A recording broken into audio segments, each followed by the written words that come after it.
Welcome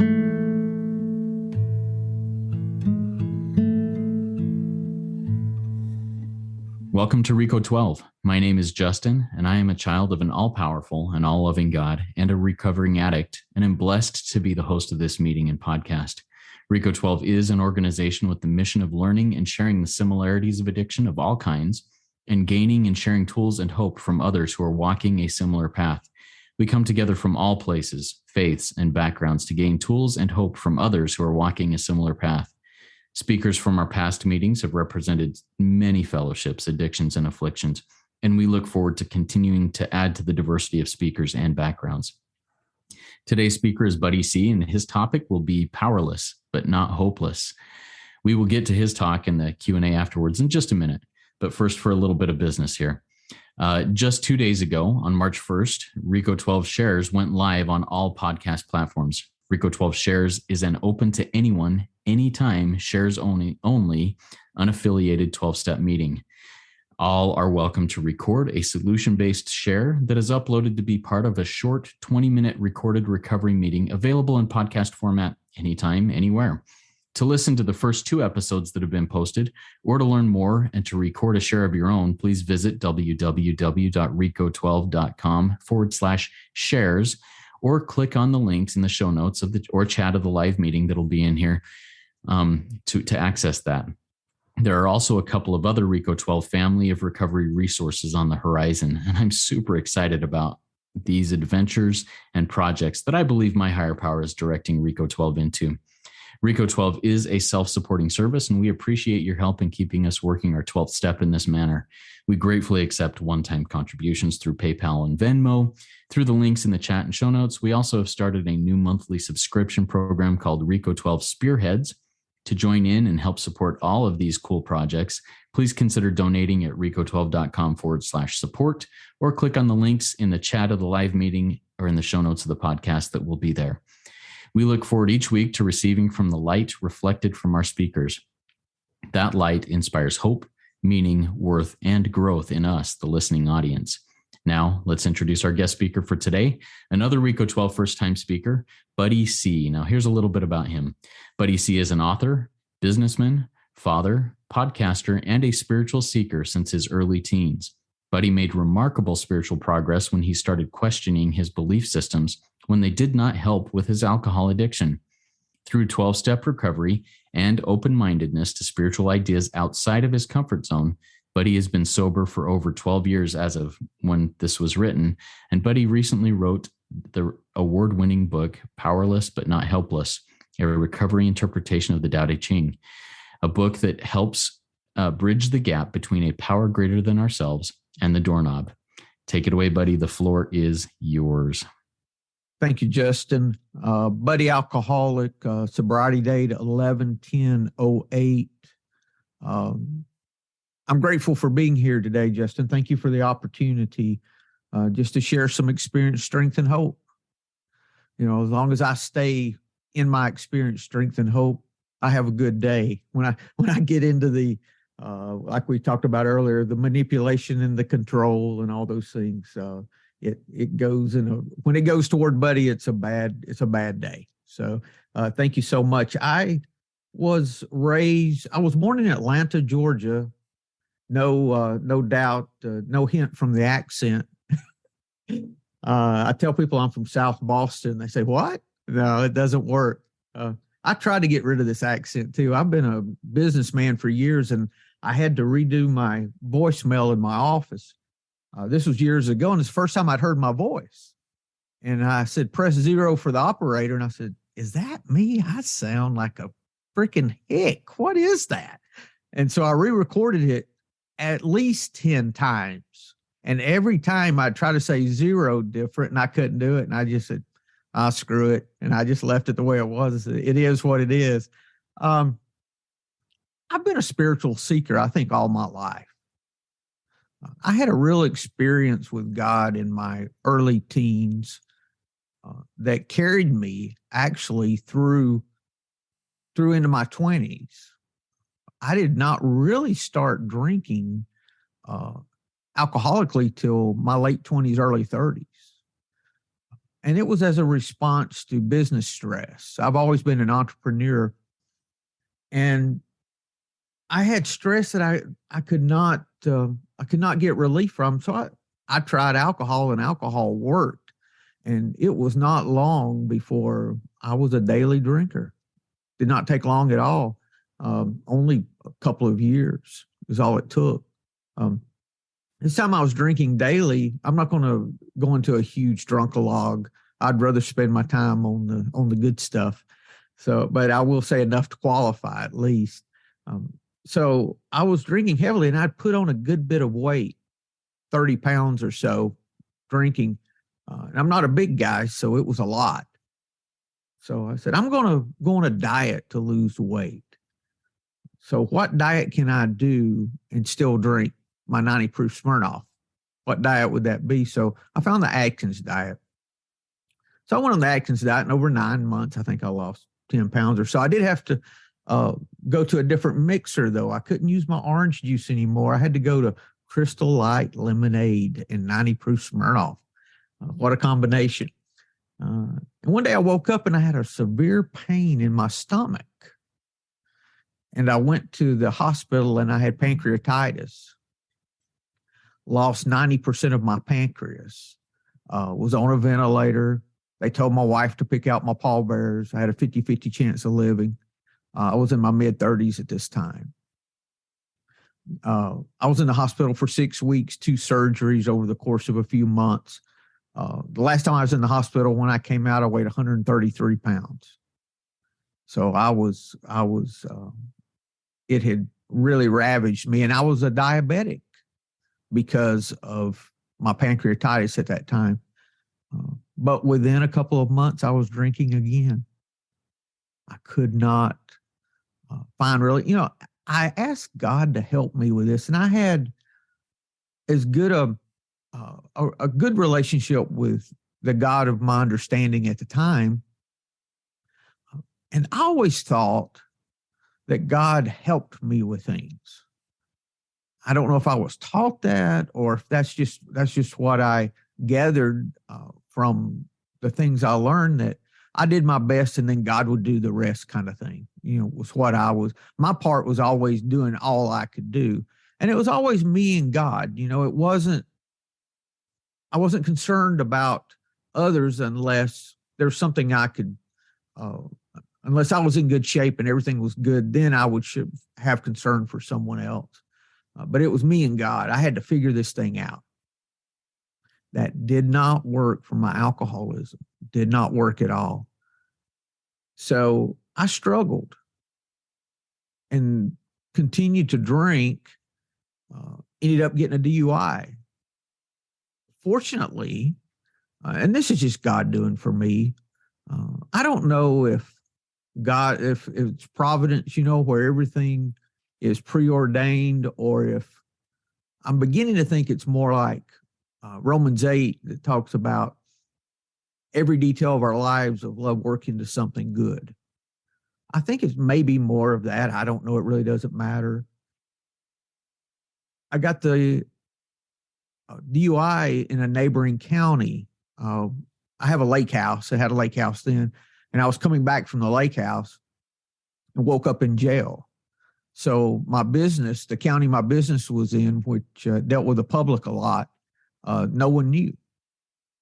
So it was helpful to me, and I believe that I was provided for the entire time. I was never out of the center of that hand of love. Never, ever, ever that I believe I might have thought I was lost, but I was just not aware. So as an answer to the DUI, I started going to meetings. I knew I had to do something. So I came to meetings and I read the steps. And I said, I can't control my alcohol, and my drinking is unmanageable. That's how I read the first step, Never saw the we. Didn't realize till years later that almost all the steps are plural, and they're plural for a reason. I can't get sober without you. I would like to be able to, I would like to be able to be just me, but it doesn't work that way. It never works that way. So I started struggling. I was a guy that would come to meetings drunk, would get a week, a month. I think one time I got 9 months. One time I had an anniversary date on a leap year, I remember. I said, I won't ruin that one. I'll keep that one. No, I didn't keep it. It finally drove me to a point of suicide. I finally got to the point, and this was the thing, when I came into AA, I saw other people getting sober that didn't qualify for God to do something for them. Because the way I was taught in my basic Christian belief, I was a member of a you would call a charismatic or spirit-filled church, that type of background. If they weren't able to check off the boxes, God wasn't going to do anything for them. Why is it working for them and not working for me? So all of that, and I finally just got to the point where I said, I can't keep doing this. Had a couple of lame suicide attempts. I was too chicken to go through with it. But I vowed, I said, either you help me with this or I'm out of here. I will figure out a way to do it. I am done. And all of a sudden it just lifted. I was like, crap, what's different? I was like, is this all I had to do? Give up? Was that it? This whole time that I've struggled? So it took me 6 years to get my first year. So I know what it is to fight, because I was never taught to surrender. I was taught to double down, work harder and do better. And if that doesn't work twice as hard. And I've got a friend that says I wore my do better out. And I said, yeah, I know that one. I did. I wore mine out too. But when I finally said enough's enough, I surrender, I give up, my solutions are not working. And the funny thing is, the first meeting I went to, I got hope that it could work for me. And the guy that was chairing the meeting, it was in Rome, Georgia. The guy that was chairing the meeting, I thought, I said, I'm a lot smarter than this guy is. If he could get it, I know I can. And that was my problem. So I thought I had to figure it all out. I was a guy that, when I was a kid and you had your pinball machines you played, when I had a new pinball machine I found, you don't play, you read the instructions first so that you can get the most points and win. That's the point of the whole thing, isn't it? To win. So that's the way I approached everything. That did not work for sobriety, did not work at all. So I started going to meetings, went through, got my first year after 6. I had a sponsor from the beginning.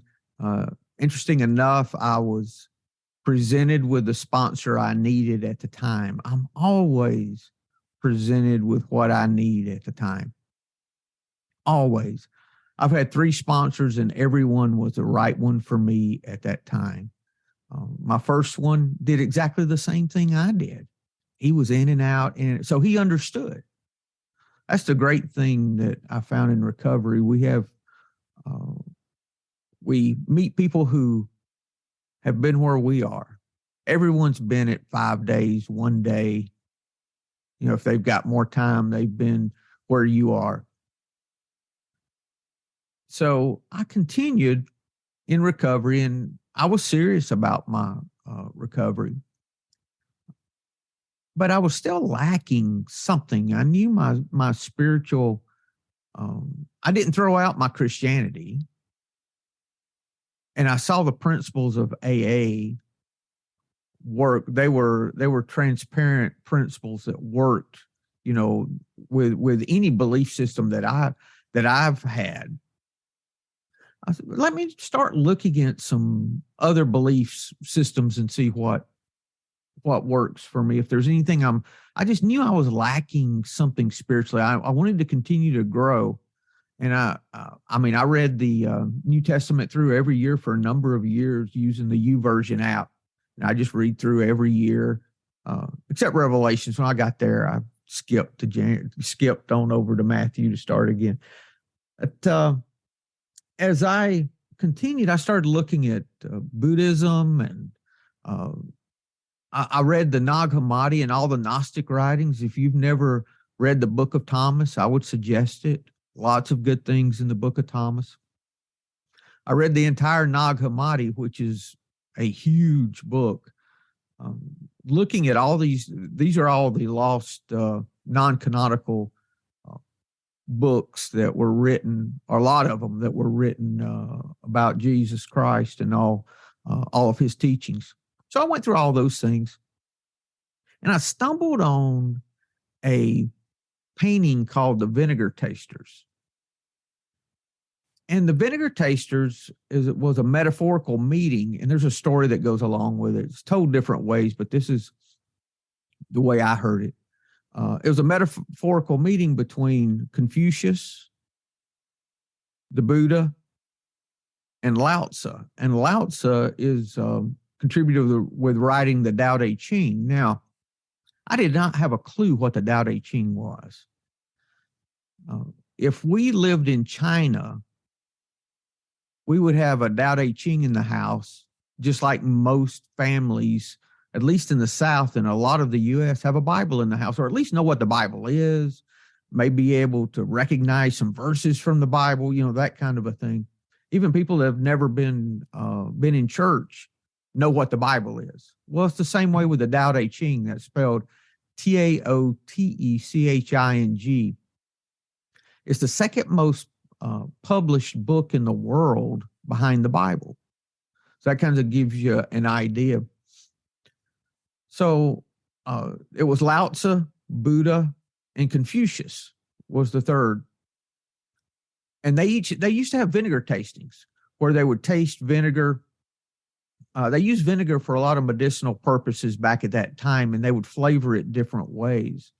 So Confucius tasted the vinegar and he spit it out, and he was, his comments were, why would anyone taste such a thing? Confucius' teachings are a lot like the book of Proverbs. You do the right things and the right things will happen, that kind of teaching. Honor your parents, blah, blah, blah, all those things. Buddha tasted the vinegar, and he said that we suffer because we prefer the taste to be different than it is. So we suffer. Lao Tzu tasted the vinegar, and he smiled. He said, it's vinegar. It's how it's supposed to taste. Acceptance. I was like, okay. I'm going there. So let me start looking at Lao Tzu's teachings and the Tao Te Ching. So I started reading the Tao Te Ching. There's lots of translations. You can just Google Tao Te. Stephen Mitchell has one of my favorites. I quote his a good bit. I started studying the Tao Te Ching. I was involved in an online recovery community. Started hosting a meeting where there's 81 verses in the Tao Te Ching. So we would go through a verse, a meeting, and talk about how it related to recovery. And the Tao Te Ching either resonates with you or it doesn't. There's no in between that I have found. So we started a meeting, and we started eventually that led to a podcast. It's called The Tao of Our Understanding, Alcohol Recovery Podcast. And we've got over 200 episodes that are at any of your podcast aggregators. You should be able to find it. But we went through the Tao Te Ching. We went through some other books that were related. And when the pandemic started, during the pandemic, I thought, I wonder if I could go through the Tao Te Ching and write not a translation, but an interpretation of each of these verses as to what they mean to me personally. I said, that is a shitload of verses. I don't know. I'm sorry. Is cursing okay? I've been trying to hold my tongue. If it comes out, it comes out. We do try Okay, and keep it clean. I'll but keep it yeah, very simple. thank you. So, yeah. And I wrote the first few, and I was like, this is pretty good. So over 11 days, I wrote all 81. And I read them now, and I just sometimes still I just tear up because they're such a gift to me. And I took a book. You can even see a number of the verses if you go to buddyc.org. There are a number of verses there that you can look at and get more information. And I will also send Justin. I'll send a PDF of the book to anyone who wants one if they'll go to the website and email me from the website. I will send them a current PDF. I don't mind at all. I mean, this was a gift to me. I've got it. I have to give it away. You know, I don't have a choice in the matter. So that's a couple of things that's very interesting. I have learned. I'll take another minute, tell you a couple of other little stories in my story. Years ago, I know you guys that go to face-to-face meetings, y'all are probably not like me, but in my meetings, there's always there's usually that one old rough guy that is just hard to get along with, that not many people like, that kind of a thing. That happens quite often. And we had one of those in our group. His name was Clint. He's passed now. He got sick and was in the hospital. And I just felt impressed. I needed to go visit him. It was 30 minutes away. I ride a motorcycle a lot, or did then. It wasn't even a pretty day to ride. It was in the 40s and overcast. But I went and visited him because I felt like I needed to, for no other reason. Come to find out, he was doing a service called Transitions Daily. And it's all of the daily readers that go out in one email, you know, as Bill sees it, 24 hours, daily reflections, all those, with some acronyms and other things. As time went on, I started helping him with daily reflections. He had 8,000 people at that time that got it. We ended up getting the online group confirmed with AA as an online meeting with a service number. Although I called AA about it, actually. I called a guy in the online committee. I asked him, Clint was afraid it was going to get shut down because in AA you're not supposed to do devotionals. They don't approve daily devotionals for you to do compiling like that. So I called this guy and was talking with him about it. I was just asking him, I said, we have a daily email that we send out, and we want to know if there's any way we can get approved. We don't want to have this shut down. And he said, are you talking about Transitions Daily? I said, yes, I am. So we worked out how to make it work within AA. So we made it work and changed some things so that it would be acceptable. As time went on, he had 8,000 on now. We just passed 19,000 daily subscribers. If that's something you're interested in, dailyaaemails.com will take you there. And from that, Justin, I started listening to podcasts years later. So I started talking with podcasters and asked them if I could put their podcast on the resources list for Transitions Daily, and if they thought that Transitions Daily would be a good service for their people, they're welcome to announce it. If not, it's no big deal. I'm not, it's not quid pro pro. So it's, we want to put you on our list regardless. So I started getting to know some podcasters. That led to me being in the online group where I started the Tao Te Ching meeting. And that led to when the pandemic started, the guy that ran the group, I said, I want to do an online meeting. I think we're going to need it for a couple of months. while this pandemic we get through this. So I started a meeting March 15th when the pandemic was starting. And it's actually taken on a life of itself and has its own group conscience now. It's the Fourth Dimensioners. You can get there at zoomaameetings.com is the actual Zoom link. Will take you straight to the meeting and it's 9 p.m. Eastern every night. We have a speaker meeting on Saturday night. And they totally run themselves. I had to stop going to the group consciences because I wanted to control it too much. So I had to stop. I saw my limitations. But there's things like that none of those things would have happened if I wouldn't have gone and visited a guy in the hospital I didn't even like. We just never know where these small services that we do, where they're going to lead us. We just never know. I think I'll stop my share there, Justin. What do you have for me, sir? Is that good? Absolutely. Thank you so much. Thank you so much, buddy. I really appreciate your shares.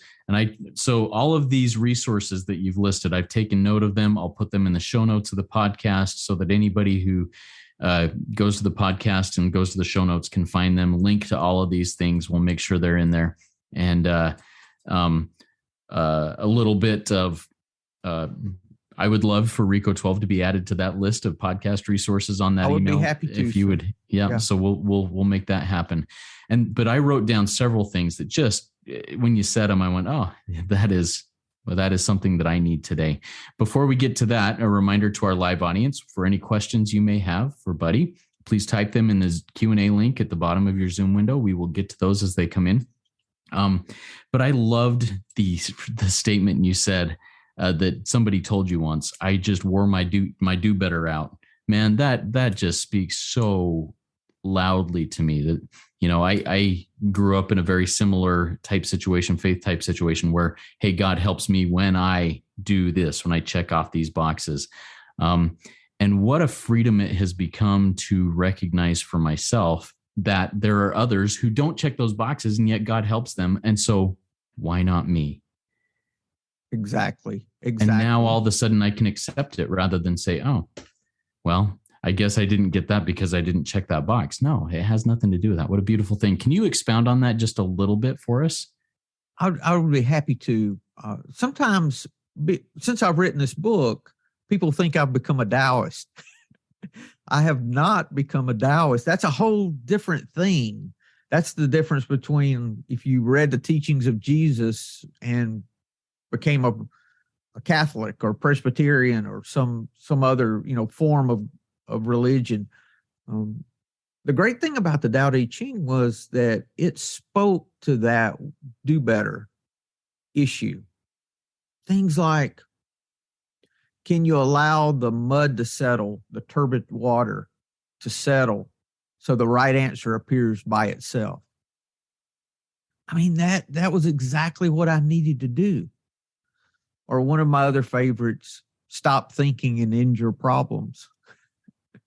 And it all just spoke. It's like the principles of AA that apply to our religious beliefs. These principles I found in the Tao Te Ching applied to what I already believed. I didn't have to change what I believed, and they spoke so much to surrender and letting go, which I need so much. Letting go is so difficult for me. And I liked what a lady in one of our meetings used to say. Everybody has a nickname because you don't have last name. She was Butterfly Pound because she put butterflies on everything. She said, rather than let go and let God, it is let go or get dragged. And I love that because that makes perfect sense. It's in the letting go. It's not in what I believe. It's in the letting go. I love that. And I want to dig there, I guess, for a minute on that concept of surrender, of letting go. In the big book of Alcoholics Anonymous, the word surrender doesn't exist. It's not found in there. The word is abandon self. abandon myself utterly, those types of phrases. But there's something to this surrender. Is there a difference in your mind between abandoning, surrendering, letting go, or is it all the same thing? Tell me a little bit about what your thoughts are on that. Letting go absolutely would be the same thing to me as surrender. And I think that's a quote from, is that from How It Works? Or, the results were nil until we let go absolutely? Or is that the promise? Wherever that is. I don't know where that is, but yeah, that's good. It's really the idea that when I surrender, let's say you're in the military and you're in an army and you're defeated and you surrender. What do? You lay down all your weapons and you stop fighting. You stop fighting. And that's what the steps do for me. I kept fighting because I was full of fear.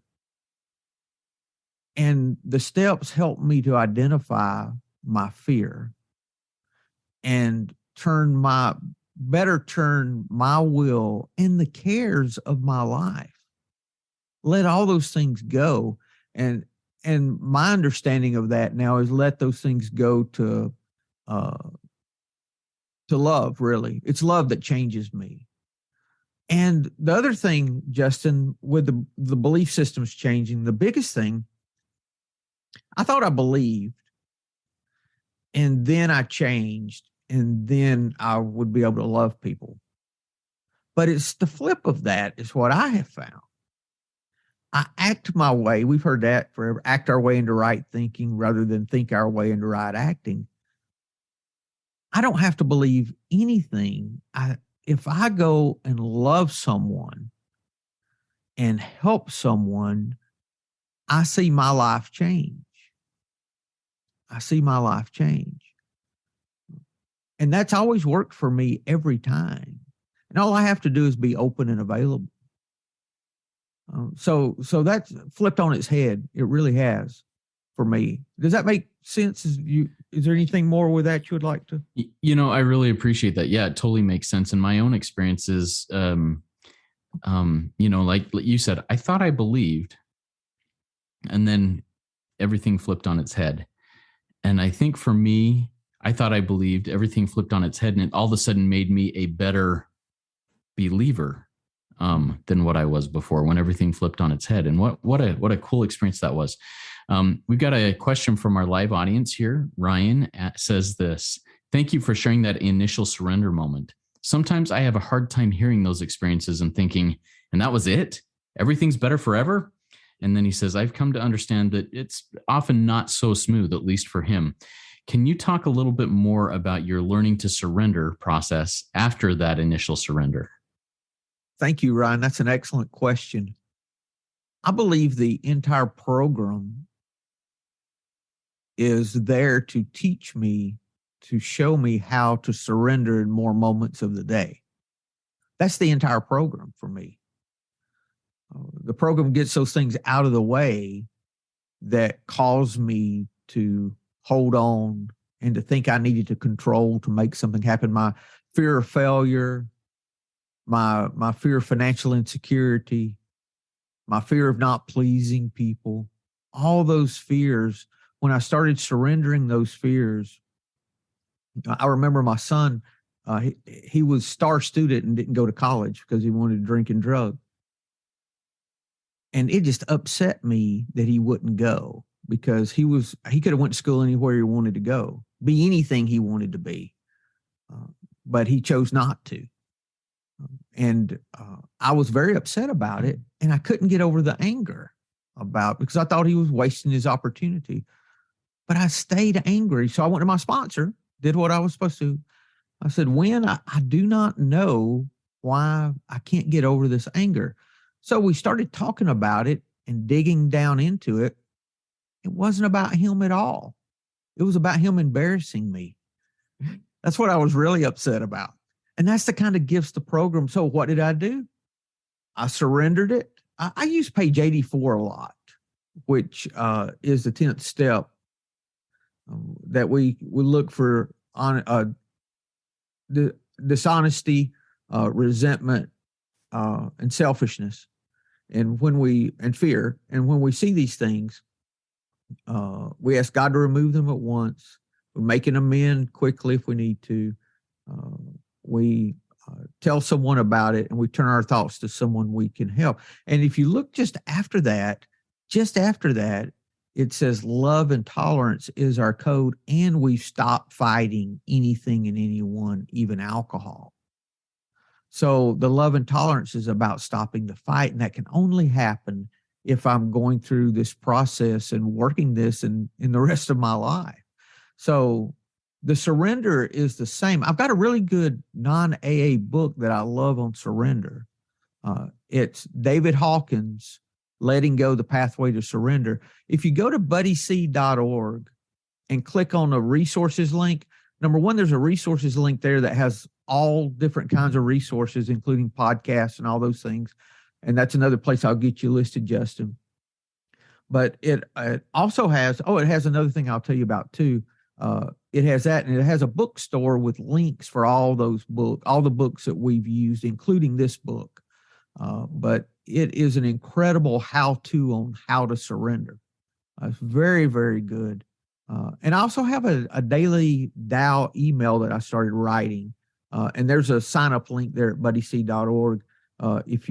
I've taken all these thoughts and put them into a quote and a thought and an affirmation. So if that speaks to you, sign up. I'm going to publish that as a daily reflections type book, maybe later this year or next year. But I'm going to keep having the emails for free. The surrender is the challenge, Ryan. It's always surrender, always, always, always. I never graduate from this program. I mean, it's never going to be, okay, God, you showed me twice, I'll take it from there, no problem. It's never that at all. I like that phrase, the weaker I get, the stronger I become. And that never changes. All I can get is weaker. That's it. Love it. Love it. Good stuff. And once again, all of these resources that he's putting out there will be in the show notes of the podcast so that it's easily accessed at a later time. Awesome. Got a couple more questions and comments that have come in from the live audience. This is from Matt. Matt says, I remember very precisely the moment I realized God had restored my sanity. If you had a similar experience, can you speak to how you felt at that moment when you realized God had restored your sanity? I'm not sure I'm restored to sanity yet, Matt. How I look at that is the insaneness for me was my thinking that this was an intellectual issue. That was the insaneness for me, that I could figure this out. And that's the insane thinking. And I think what we're restored to is that childlike dependence that we all had. I didn't come home from school in the third grade and knock on the door and ask if I could come in and could I have dinner tonight and could I sleep here? Of course I didn't. I just knew it would be given to me. That wasn't my job at that age. And it's not my job now. I have to be, I'm returning to that dependency. So my insane thinking is the thinking that it's all, for me, the thinking that it's dependent upon me to do. And it's not. But now I do have a job, though. This is not that I do nothing. And for me, this is more difficult than trying to do it myself. And that is letting that go. And instead of focusing on me, ask the higher power who I can help.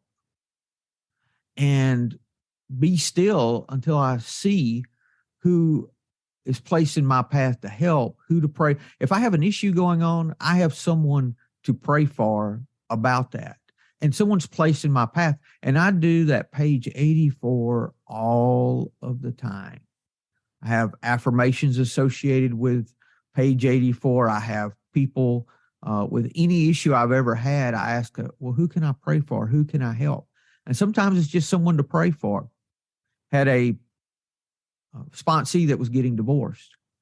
I said, I want you to pray for, do you know any, he was, he was a marriage counselor and he was getting a divorce, and he was so embarrassed. And I said, do you know any other marriage counselors? I said, who are you praying for? And I'd have sponsees, if they were doing page 84, they would text me as the person to tell, say, my marriage. And I wouldn't have to call them, but if they were just doing that. And I asked him, I said, who are you praying for? He said, all the men that are getting divorced. I said, no. What one man are you praying for in the very same way you would pray for yourself? Who are you praying for? And he said, oh, okay. So he sent me back a verse, and I said, okay, good. Pray for him every time this bothers you and see what happens. And he started changing and he got through it. Yeah, that's specific. Getting specific like that is very helpful for me also. Thank you for sharing that. Next question from our live audience. This is from Ella, and I'll read through this and get to the question here at the end. Ella says, it's a fact that language evolves with time. I believe, therefore, we must adapt the message to the newcomer's language and how they understand it. I love that you mentioned the Tao either resonates or doesn't. I find that God consciousness or love consciousness is in essence unnameable, and that is universal throughout religions, spiritual practices. What are your thoughts on that? And would you say that words matter only when spirit is aligned with higher power? I think I used to have a real problem when I'd go in a meeting and people would talk about God different than what I thought God was. I wouldn't say anything, but it would bother me a little bit. I even got to the point that I couldn't say the Lord's Prayer at the end of the meeting, not because I didn't believe in God, but I no longer believed God was out there. I believed God was here, and that we're all part of the consciousness of God. We're all a drop out of the ocean of love, in other words, if you want to take the bhakti approach to that. So I couldn't say that prayer anymore. So I wouldn't fuss about it. I wouldn't complain. I wouldn't try to change it. I just wouldn't say anything.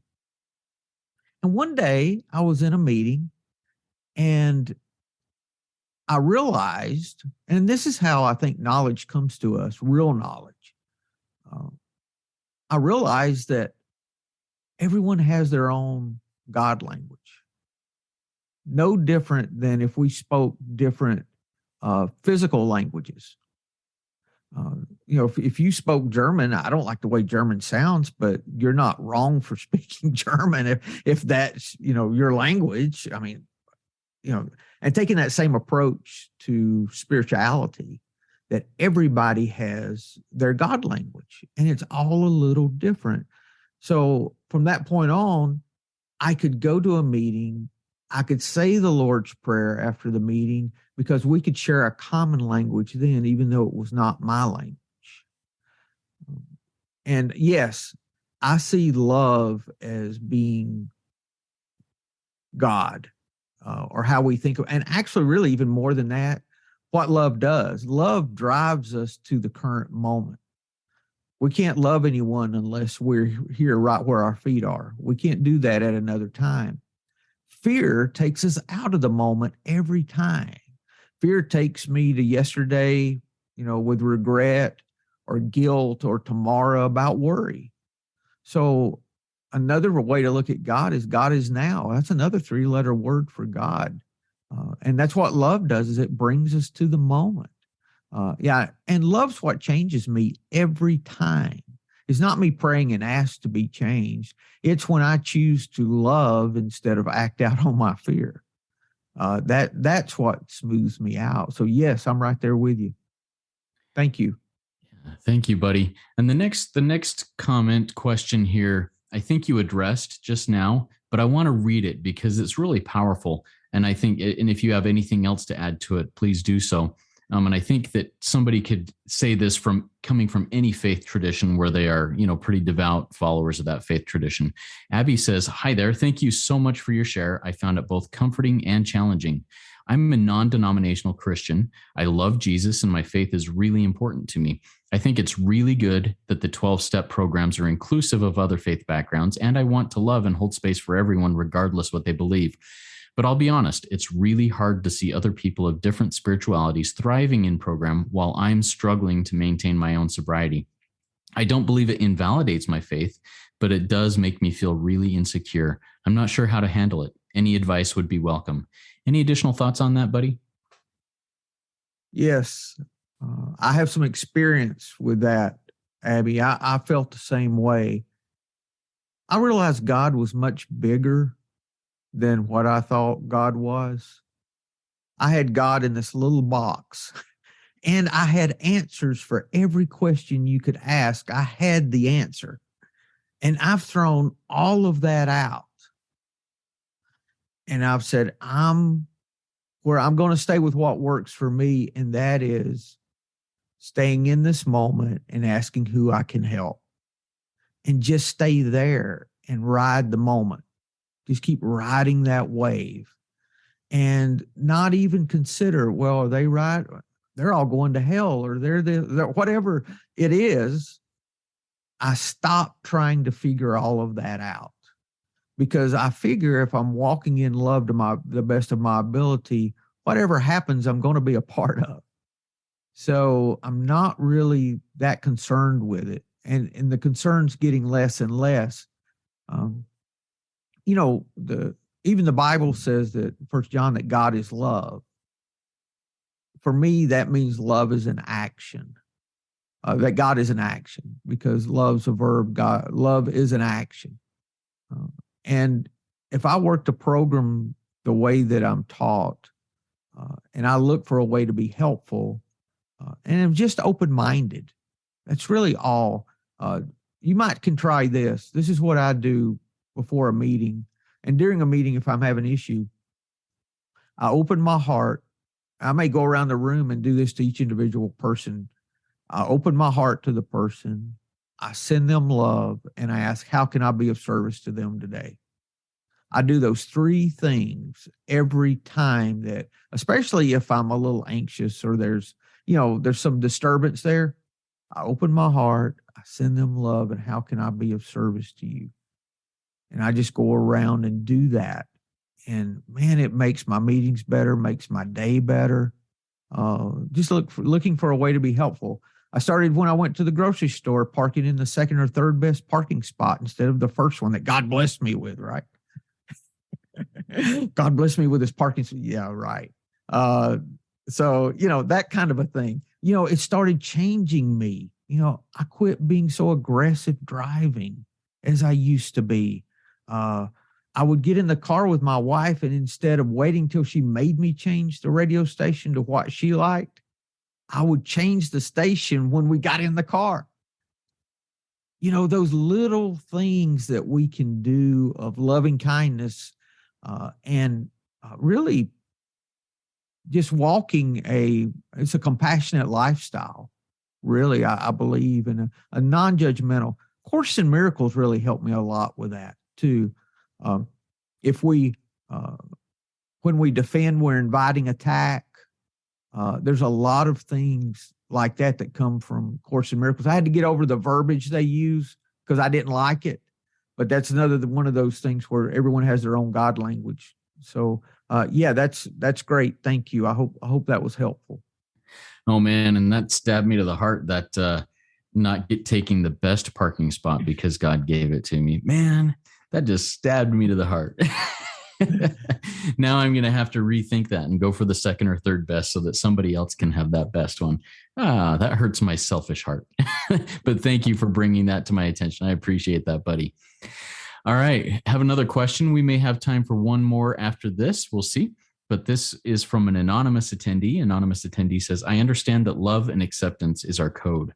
I am separating from a controlling person and still living together. The energy is toxic and I'm trying to be of service in the house, but it's making me ill. Do you have any suggestions that I could implement? My recovery is slipping.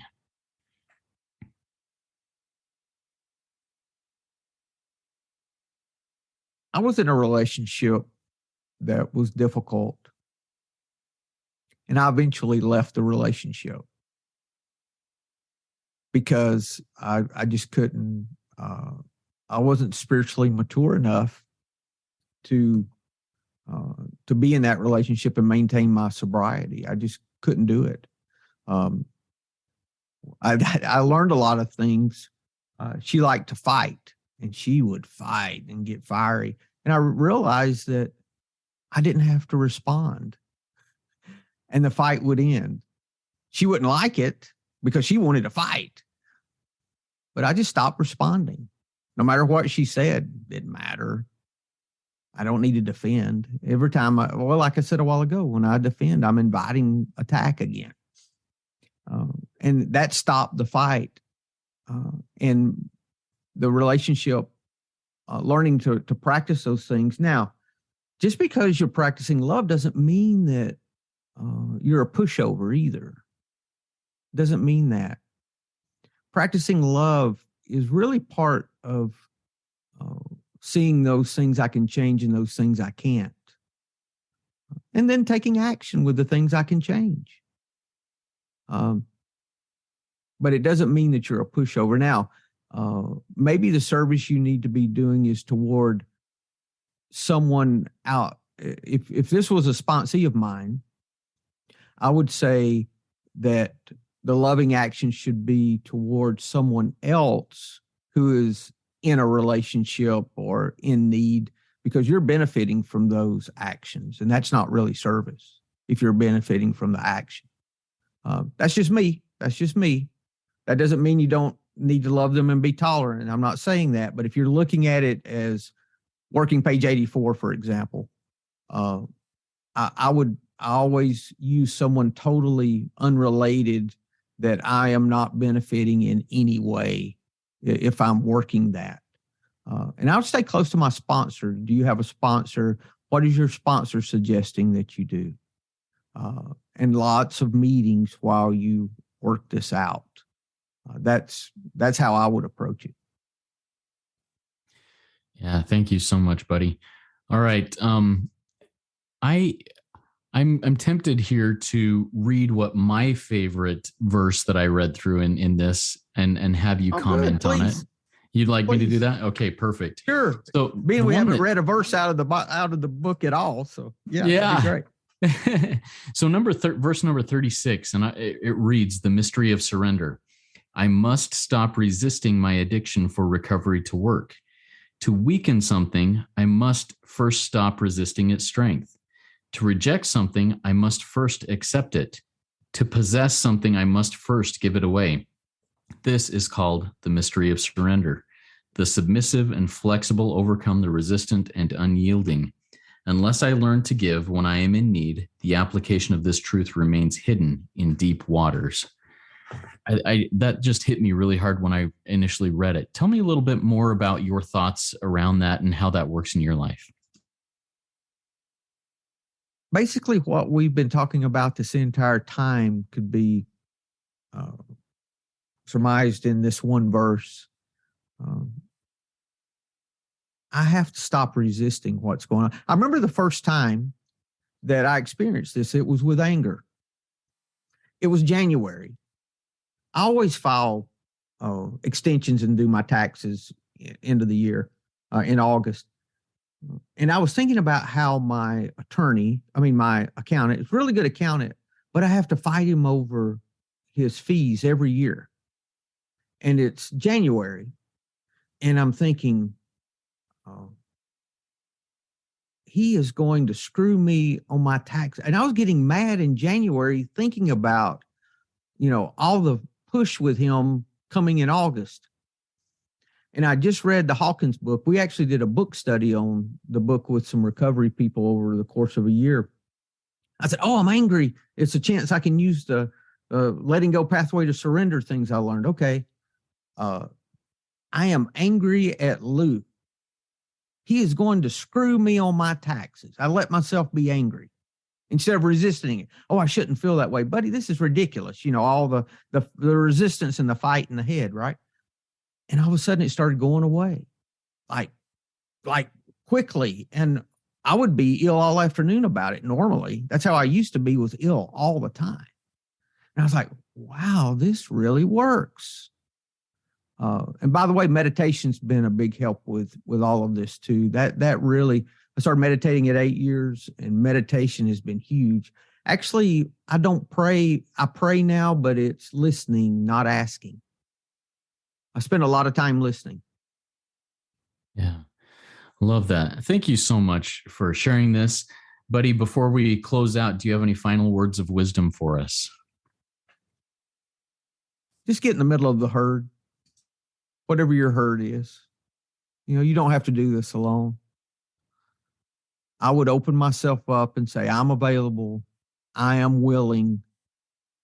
What do I need to do? There's a Tao quote to go with that too. It says, the man of Tao stands on what is already moving. So you don't have to make something happen. You just become aware. Oh, this is where, okay. And you just go where you're being pushed. Go where you're being pushed. But thank you so much for letting me share today, Justin. And anyone that wants a free copy now, just email me from the website, and I'd be happy to send one to you, or you can order it at Amazon. Thank you. Awesome. Thank you, buddy. That was a great RECO12 weekly speaker meeting. If we didn't get to your questions, or if you have any other questions, please consider joining our WhatsApp community by sending an email to RECO12pod@gmail.com and join in our community and ask those questions, answer other questions that may come up. If you're inspired and want to share something of your insights in a 12-step type share, please go to the RECO12 Shares SpeakPipe link that is in the chat here or in the show notes, and record your 2 to 4 minute share there. It'll go up on the RECO12 Shares meeting there. If you have not yet rated and reviewed the podcast in Apple Podcasts, please go do so now. It's a great way to help us get this word out to more addicts suffering and work our 12th step. I invite the audience to come back next week when we will be hearing from another RECO12 first-timer. His name is Leo, and he's from Russia. His topic will be the different aspects of surrender, and I think it's going to be a good follow-up to this one. I met Leo about 3 years ago in a two-way prayer group, and I'm inspired by his honesty and the way he lives his recovery. Now, let's launch off into the rest of our day with the love version of the Serenity Prayer that Buddy will say for us.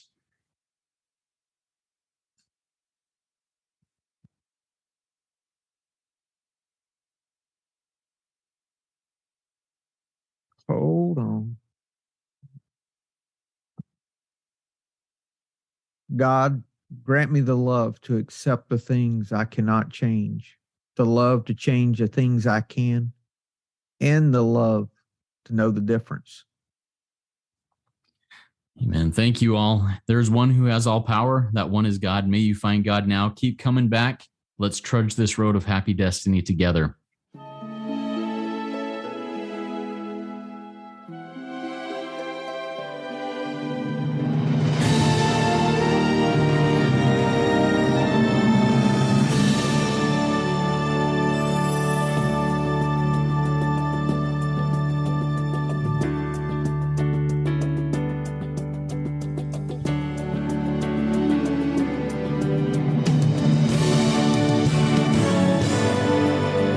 Standing still a moment, carving out this time, reflecting on the landscape of this life of mine.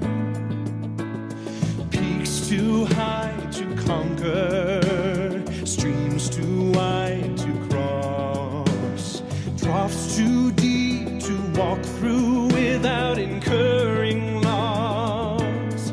Yet here I am, still standing tall, despite the rough terrain. One like me survived the storms and walked through wind and rain. Still standing, I will fight the good fight, still searching for glimmers of light, feet still on the ground. I can still be found, standing still.